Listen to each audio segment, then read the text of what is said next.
Halo anak-anak hebat, bagaimana kabar kalian? Semoga kalian tetap sehat dan semangat belajar ya. Jumpa lagi bersama Bu Esma dalam pembelajaran IPS dengan topik demokrasi terpimpin. Masa demokrasi terpimpin berlangsung antara tahun 1959 sampai 1965 yang diawali dengan terbitnya Dekrit Presiden tanggal 5 Juli 1959. Dekrit Presiden 5 Juli 1959 dilatar belakangi oleh kegagalan Dewan Konstituante menyusun Undang-Undang Dasar pengganti Undang-Undang Dasar 1950. Berdasarkan salah satu isi Dekrit Presiden, maka Indonesia kembali menggunakan Undang-Undang Dasar 1945 sebagai landasan konstitusinya. Namun kenyataannya, pada masa demokrasi terpimpin, kebijakan politik yang berlaku di Indonesia justru banyak menyimpang terhadap Undang-Undang Dasar 1945. Di antaranya penetapan Presiden Soekarno sebagai presiden seumur hidup, lalu pembentukan MPRS dan DPAS yang langsung dipimpin oleh Presiden. Lalu Presiden mengambil alih pimpinan tertinggi militer dan membentuk Komando Operasional Tertinggi atau KOTI dan menerapkan Masakom yang jelas-jelas bertentangan dengan landasan ideologi negara kita yaitu Pancasila.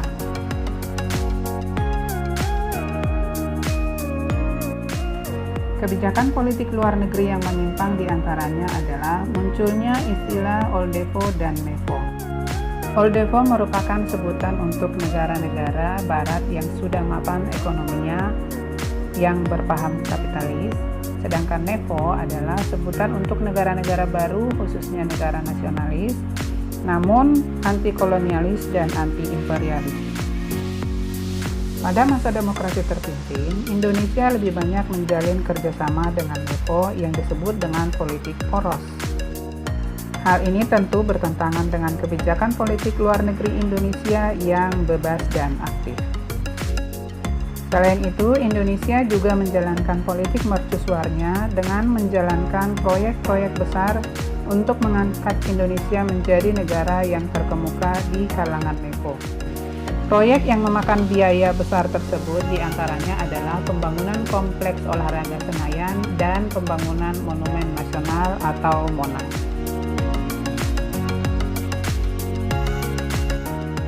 Berikut beberapa peristiwa penting yang terjadi pada masa demokrasi terpimpin. Yang pertama, pembebasan atau pengembalian Irian Barat yang dilakukan melalui jalur diplomasi dan jalur konfrontasi. Perjuangan diplomasi yang dilakukan antara lain melalui perundingan bilateral, melalui sidang PBB, meminta dukungan peserta Konferensi Asia Afrika, dan melalui sidang Majelis Umum Menteri Luar Negeri. Sedangkan jalur konfrontasi yang dilakukan untuk memperjuangkan pengembalian Irian Barat adalah melalui jalur konfrontasi ekonomi dan konfrontasi militer. Peristiwa penting berikutnya adalah konfrontasi dengan Malaysia yang terjadi pada tahun 1961 karena dilatar belakangi oleh pembentukan Federasi Malaysia yang sangat ditentang oleh bangsa Indonesia karena dianggap merupakan neokolonialisme Inggris yang membahayakan revolusi Indonesia. Pada saat KTT Mafindo, PBB membentuk tim investigasi. Namun sebelum investigasi selesai, Malaysia sudah memproklamirkan Federasi Malaysia. Presiden Soekarno pun mengeluarkan Rikora yang isinya perhebat ketahanan revolusi Indonesia, bantu perjuangan revolusioner rakyat Malaysia, Singapura, Sarawak, Sabah, dan Brunei untuk memerdekakan diri dan mengagalkan negara boneka Malaysia. Berikutnya adalah peristiwa Gerakan 30 September oleh PKI yang terjadi pada tanggal 30 September hingga tanggal 1 Oktober tahun 1965. Dalam peristiwa tersebut, sekelompok militer yang dipimpin oleh Letkol Untung melakukan penculikan dan pembunuhan terhadap 7 perwira tinggi TNI Angkatan Darat serta memasukkan jenazah mereka ke dalam sumur tua di daerah Lubang Buaya, Jakarta Timur. Para korban penculikan dan pembunuhan ini kemudian kita kenal dengan pahlawan revolusi. Kehidupan ekonomi bangsa Indonesia pada masa demokrasi terpimpin ditandai dengan beberapa kebijakan berikut. Yang pertama, pembentukan Dewan Perencanaan Nasional dan Badan Perencanaan Pembangunan Nasional pada tanggal 15 Agustus 1959 yang dipimpin oleh Muhammad Yamin, yang ditugaskan untuk menyusun program kerja berupa pola pembangunan nasional yang disebut sebagai pola pembangunan semesta berencana.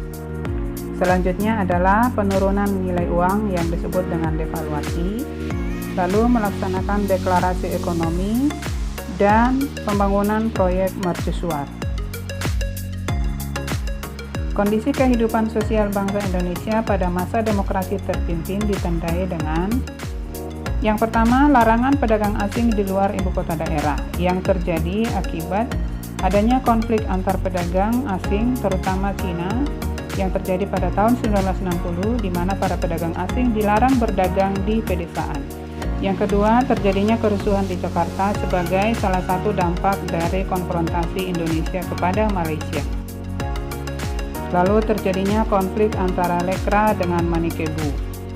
Lekra adalah lembaga kebudayaan rakyat, kelompok pendukung ajaran Nasakom, sementara Manikebu atau Manifesto Kebudayaan adalah sekelompok cendekiawan yang anti dengan ajaran tersebut. Yang berikut adalah pelarangan musik dan tarian ala barat. Pada masa demokrasi terpimpin, segala aspek kehidupan masyarakat berada di bawah dominasi politik. Melalui pidato-pidatonya, Presiden Soekarno sangat mengecam kebudayaan barat sehingga dilarang beredar di Indonesia.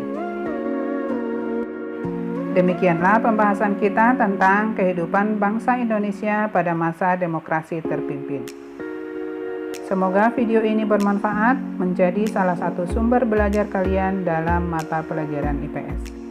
Sampai jumpa dalam pembelajaran berikutnya dan tetap semangat belajar ya.